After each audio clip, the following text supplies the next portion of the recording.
¿Qué tal? ¿Cómo están amigas y amigos de la Octava Digital? En diferentes espacios, en diferentes oportunidades, hemos estado discutiendo, por supuesto, todo lo que tiene que ver con la influencia de Estados Unidos, de la forma de ver el mundo por parte de la Unión Americana y cómo ha impactado esto, particularmente en América Latina, la manera en cómo se ha comportado, hasta dónde ha penetrado y qué tanto ha sido responsable, por supuesto, el sistema político de cada uno de los países.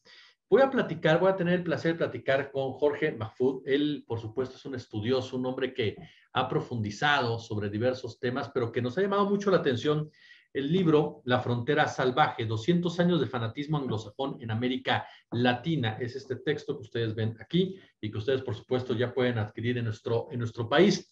Mi querido Jorge, un placer recibirte en la Octava nuevamente. ¿Cómo estás? ¿Qué tal, Jesús? El gusto es mío, un placer, y aquí a las órdenes. Esa edición que tenés es muy bonita. Lograron poner 770 páginas en un volumen bastante considerable, sin reducir la letra, porque a veces eso es un problema. Pero creo que mejoraron la tecnología del papel. Es la edición de Baile del Sol de España, que la distribuye ahí en México Olingioli, de Yunuen Carrillo, ahí en México. Muchísimas gracias, Jorge. Oye, pues yo te quiero preguntar de entrada, sobre todo para la gente que nos está viendo. Yo ya me eché, la verdad, el libro, me parece muy recomendable, muy interesante. Pero el subtítulo, 200 años de fanatismo anglosajón en América Latina. ¿Qué entendemos, Jorge, por fanatismo anglosajón? ¿Qué es lo que ubicamos con esos términos? Es la superpotencia.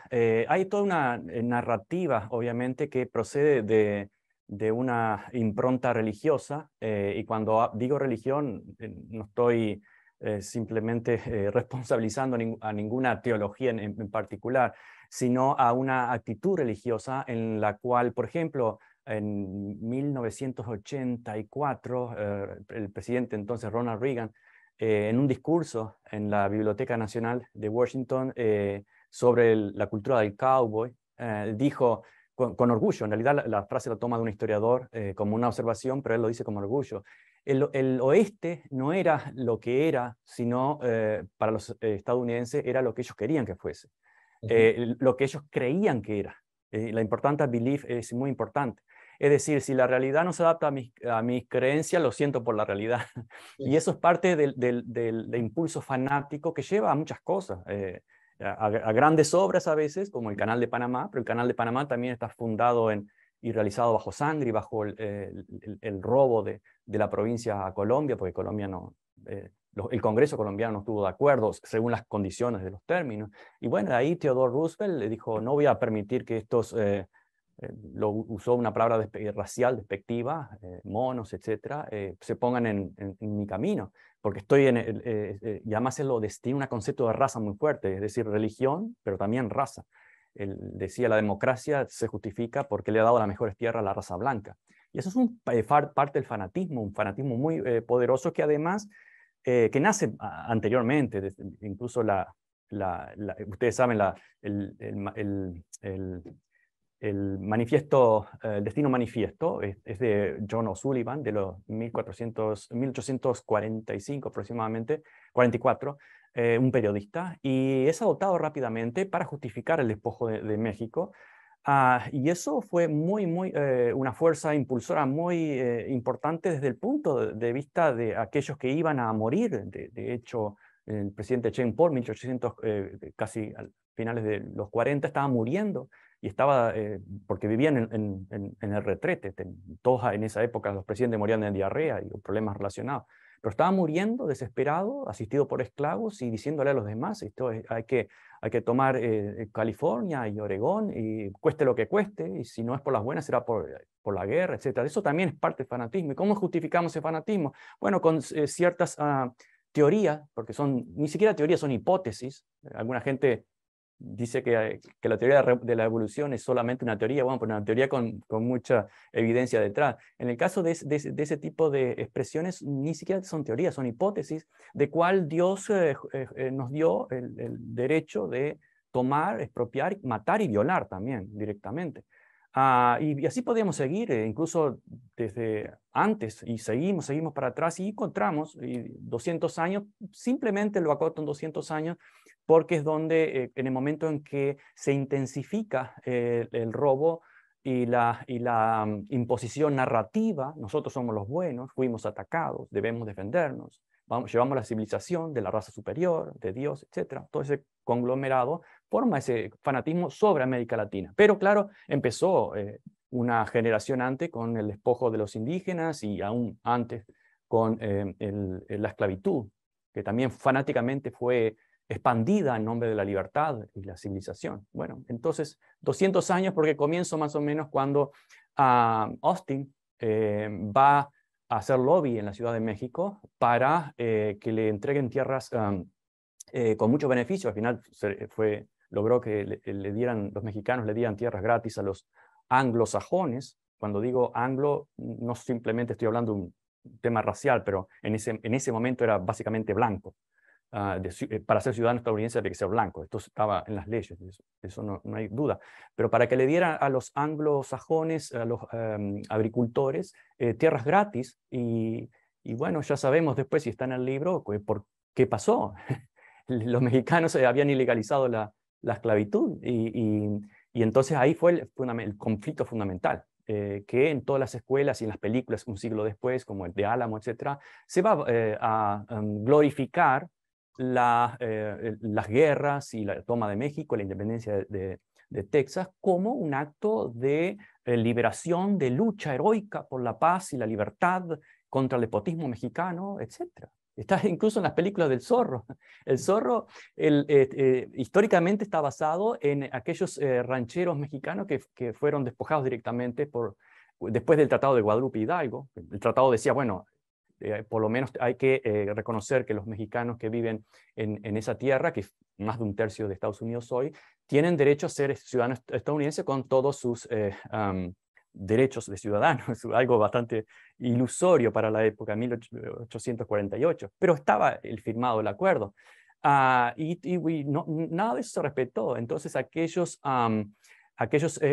rancheros o mexicanos ciudadanos que estuvieron viviendo por familias por siglos ahí, fueron despojados directamente, se levantaron las cercas, le sacaron las tierras, etc. Y muchos reaccionaron defendiéndose, eso sí que fue una defensa propia, y muchos fueron considerados bandidos, y ahí está la historia de los muchos Joaquines, había muchísimos Joaquines.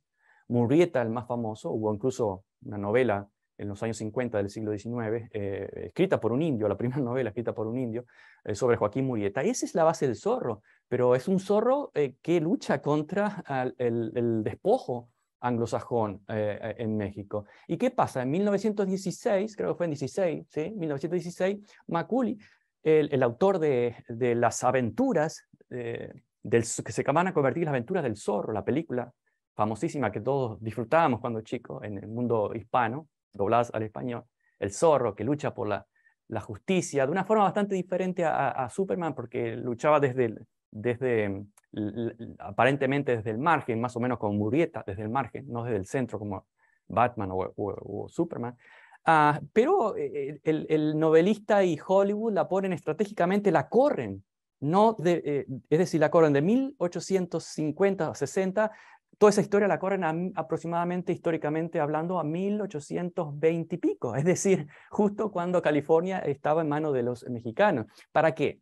Para poner al héroe como luchando contra el despotismo mexicano. Entonces la cultura apoyó y reforzó todas esas ideas fanáticas. Y dicho sea de paso, el Zorro luego se convierte en los héroes enmascarados, de Batman hasta el Capitán América, etc.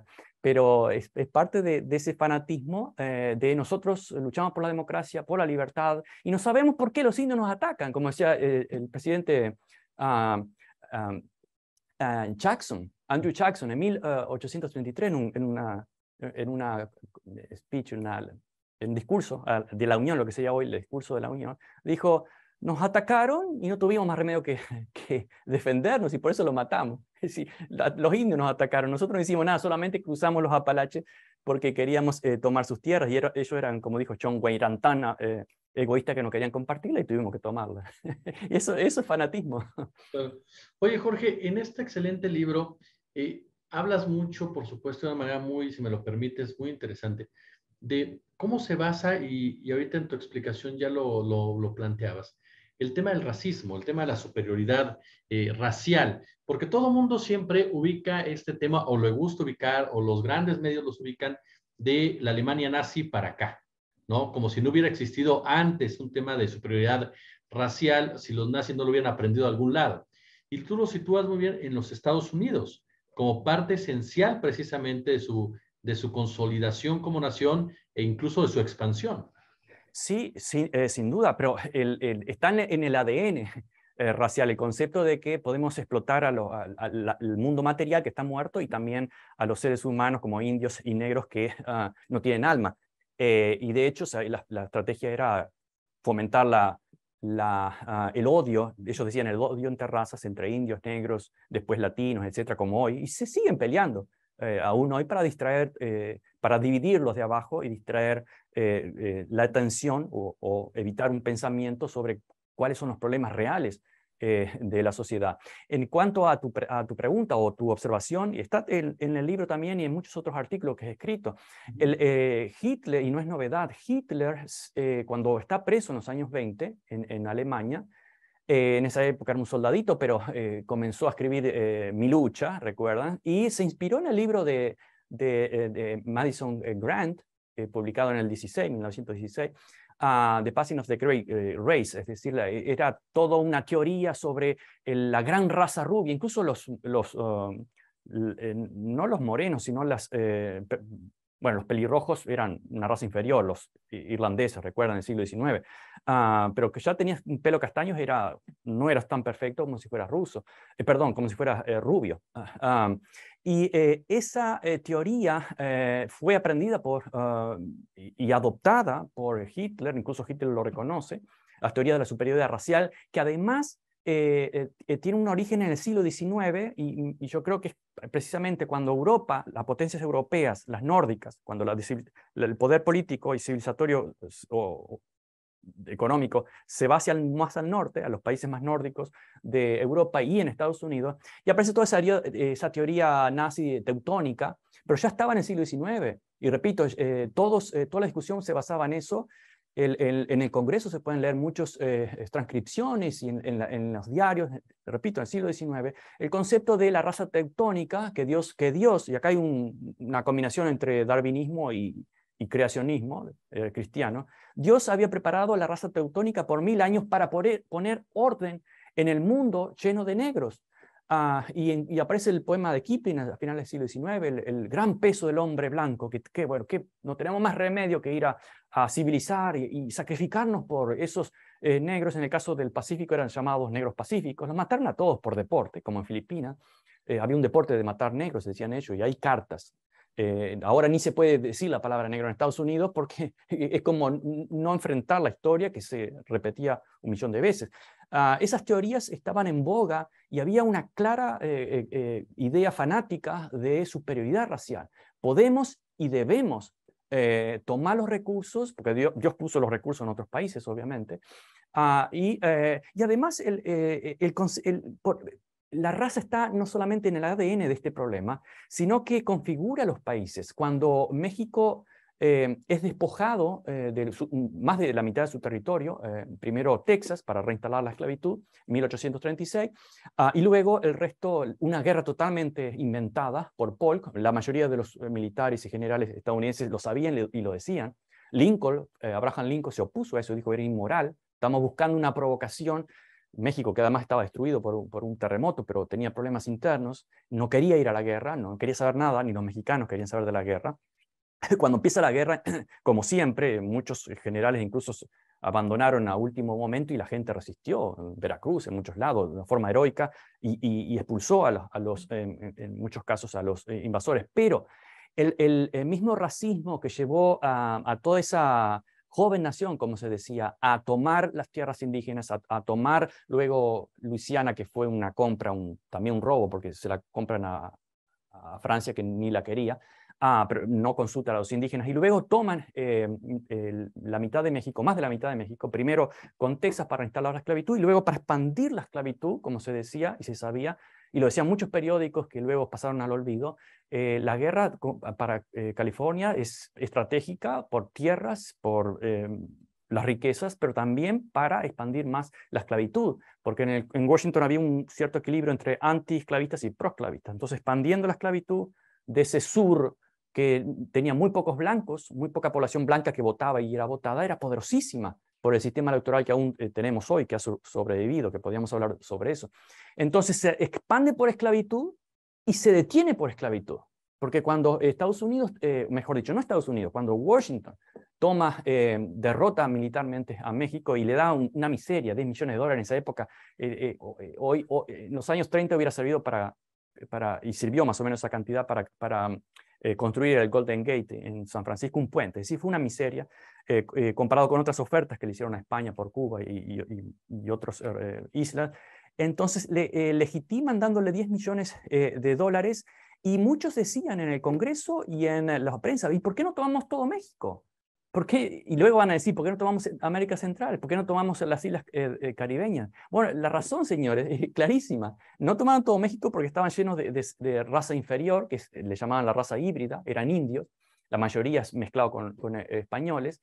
Un escalón más arriba que los negros, decían, pero todavía inferiores. Y además, ni siquiera entienden que la esclavitud es necesaria para el progreso y la civilización.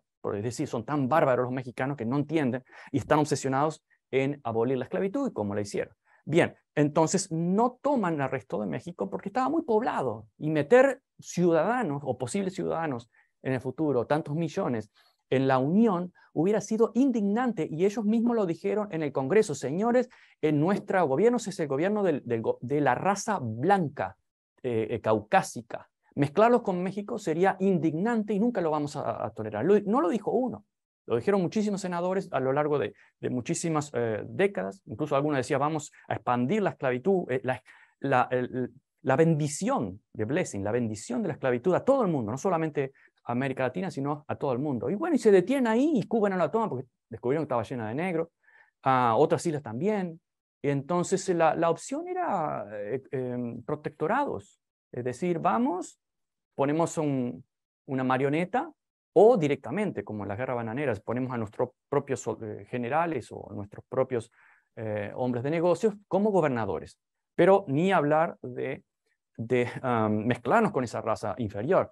Entonces, eso es la raíz, el Ku Klux Klan, por ejemplo, el KKK, la confederación, la ideología de la confederación, que ahora son los campeones del patriotismo, la bandera de la confederación, que fue el único grupo que realmente estuvo muy cerca de destruir lo que hoy conocemos como Estados Unidos, pero ahora son los campeones del patriotismo, ¿no? Del nacionalismo, y todo basado en la raza. Texas se independiza de México para reinstalar la esclavitud y luego se quiere separar de Estados Unidos para mantener la esclavitud 20 y algo de años después. La lógica es muy simple. Entonces Hitler, yo lo puse en algún artículo de forma irónica, Hitler no tenía ideas muy radicales, ¿no? Porque todas esas ideas eran moneda corriente en la época. Y podíamos continuar con los grandes empresarios, como desde Henry Ford a los gerentes de la Texaco, de GM, de los grandes mogules de Hollywood, como Herbst y de la prensa, eran todos pro-nazis. Fueron condecorados por Hitler. Luego, obviamente, cuando pierden la guerra y el nazismo se transforma en un enemigo, cuando los soviéticos eran los aliados de Washington, el nazismo se transforma en enemigo y claro, los nazis de repente desaparecen y ahora están volviendo en Europa y en Estados Unidos, pero como para volver al inicio de tu observación, sin duda que la raíz del nazismo, con otros nombres, ya estaba aquí en esa obsesión de controlar a los negros peligrosos y a los indios peligrosos. Es decir, toda raza inferior es peligrosa. Bueno, es inferior pero es peligrosa. Es decir, nos quieren, incluso recuerdan que hoy aparece la nueva teoría del genocidio blanco. Los negros quieren eliminar la especie blanca, cosa que nunca lo entendí. Es decir, si mi raza o mi etnia desaparece del planeta, ¿qué pierde el planeta? ¿Será porque hay lugar para otros? Bueno, en fin, acá hay una obsesión de que de una forma de crecimiento demográfico de las razas inferiores o por ataques directos y aparentemente crímenes y violaciones, totalmente es lo contrario según las estadísticas, si hablamos de inmigración. Ese miedo del exterminio, le llaman genocidio blanco, que llevó a matanzas en Australia, Nueva Zelanda, en Europa y en Estados Unidos, la matanza por ejemplo, del Paso, Texas. De hecho, este libro lo comienzo a escribir como una novela, justamente cuando ocurre la matanza del Paso, Texas, de latinos, 23 hispanos, solamente por ser hispanos, y el asesino deja todo un manifiesto contra el reemplazo de su etnia, que está en peligro porque parece que los latinos tienen muchos hijos, y nos están invadiendo, cuando la historia fue estrictamente la contraria.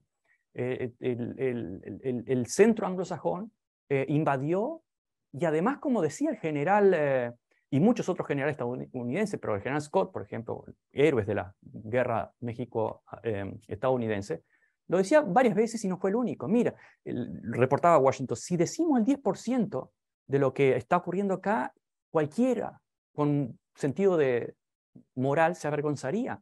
Las violaciones de mujeres enfrente a sus esposos e hijos maniatados por parte de nuestros voluntarios y de nuestras tropas es algo común aquí en la frontera. Es decir, y luego, en el año 2016, aparece Trump con el discurso: México nos está enviando lo peor, muchos de ellos son violadores y asesinos, etc. Es una paradoja universal, es decir, siempre acusando a los demás de lo que hemos hecho nosotros. Y luego el asesino del Paso, Texas, en el 2019, matando para defender la raza. ¿Qué importancia tiene eso de la raza? Pero bueno, es algo como, es parte del fanatismo mesiánico de que el mundo necesita a la raza blanca o a la raza X. Bueno, para proteger eso hay que matar a los otros. Finalmente, Jorge, hay un punto que me gustaría mucho que platicar contigo, aprovechar esta oportunidad. Los medios de comunicación. Ya mencionabas lo que pasó con Hollywood, cómo hicieron el tema del zorro, el mismo John Wayne en su aparición, esa figura del macho alfa y demás. ¿Qué pasa con los medios actuales de comunicación? ¿Qué es lo que sucede con los medios actuales de comunicación? Hay una parte donde tú dices, papá, ¿por qué todos los medios hegemónicos, no, son de derecha? ¿Por qué razón? ¿Por qué son parte de este entramado? Sí, hay distintos periodos, pero el factor común creo que es todas aquellas nuevas tecnologías son secuestradas rápidamente por el poder de turno. Es decir, ocurrió con la prensa, la imprenta en el siglo XIX, no fueron los pobres los que empezaron a imprimir diarios, aunque hubo diarios disidentes, sí, siempre hubo disidencia en todas partes, pero obviamente no eran dominantes, prácticamente no eran los que hacían la historia. Ocurrió luego lo mismo con la radio, ocurrió con la prensa amarilla, obviamente, para vender diarios en Nueva York, se inventó Joseph Pulitzer, el ícono de la prensa libre, fue uno de ellos, y Herbst, el otro, para vender más diarios, inventaron el fake news del hundimiento del Maine, etc. Es decir, siempre, y luego atravesamos el siglo XX con lo mismo, con el cine, etc. Siempre los grandes poderes han secuestrado la prensa. La prensa hoy, que muchos acusan a Estados Unidos de ser de izquierda, que no es de izquierda, se quedó más o menos en un área media moderada, por ejemplo, el New York Times, por ejemplo, pero CNN, que muchos lo acusan acá de ser la izquierda. ¿Por qué? Porque tiene problemas personales con la extrema derecha, y vamos a hablar por qué hablamos de extrema derecha y no de extrema izquierda. Eso tiene una explicación. Pero en este momento, digamos, a finales del siglo XIX, incluso todas las guerras fueron apoyadas por esa gran prensa, todas. Y podemos mencionar una de las últimas grandes guerras, como la guerra de Irak, fueron apoyadas todas las mentiras que incluso los presidentes como George Bush, Tony Blair, que hace unos años estuvo acá, nunca mencionó y ni se arrepintió de todas esas mentiras que Bush reconoció. Bueno, teníamos información falsa, era todo mentira, etc. Pero Aznar Aznar lo reconoció también, dijo que no había sido tan inteligente para darse cuenta que en Irak no había armas de destrucción masiva, etcétera, etcétera, cuando mucha gente lo decía, por muchas razones que no vamos a entrar ahora. Pero el punto es que la prensa fue cómplice y beneficiaria porque estaban en manos de unos pocos ultramillonarios. Ahora, ¿qué pasa? Estamos en otro momento en la cual los lectores también son productores en cierta medida, pero hay una cierta interacción con las redes sociales, por ejemplo. Y esa derecha que estaba en la gran prensa se ha ido moviendo más a las plataformas alternativas. ¿Por qué? Yo creo que hay varias razones.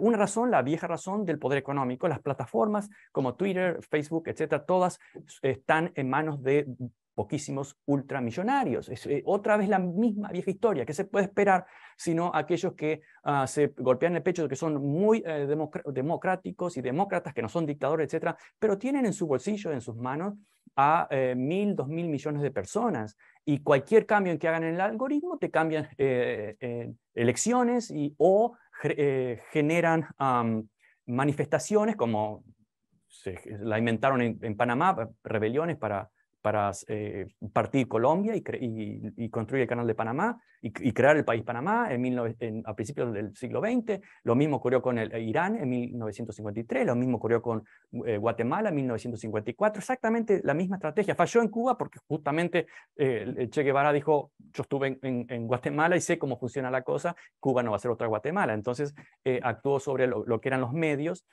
Bueno, es una historia un poco larga, pero podemos decir, todos esos medios que fueron manipulados, no solamente por intereses económicos, representaban a la oligarquía, sino por los brazos ocultos del gobierno, como la CIA, que canalizaban millones de dólares a la prensa latinoamericana y preparaban el terreno para justificar golpes de Estado y rebeliones, etc. Todo eso todavía continúa, pero hay un factor nuevo en las redes sociales que es la apelación a bajos instintos de los seres humanos. Por ejemplo, por la negatividad tóxica en lugar de concentrarse en la crítica. Y cuando digo la negatividad tóxica, se ha observado, por ejemplo, el consumo excesivo de las McDonald's está basado en una necesidad probablemente prehistórica por una escasez de azúcar y grasa. Entonces, esa vieja necesidad es explotada por las fast food y hacen millones y crean gente enferma, pero al mismo tiempo la negatividad en cuanto a los medios también aparentemente podría estar en esa necesidad por sobrevivencia de mirar lo negativo, porque de prestar atención a lo negativo dependía de nuestra sobrevivencia, una fiera, un león, una tribu que iba a atacar, etc.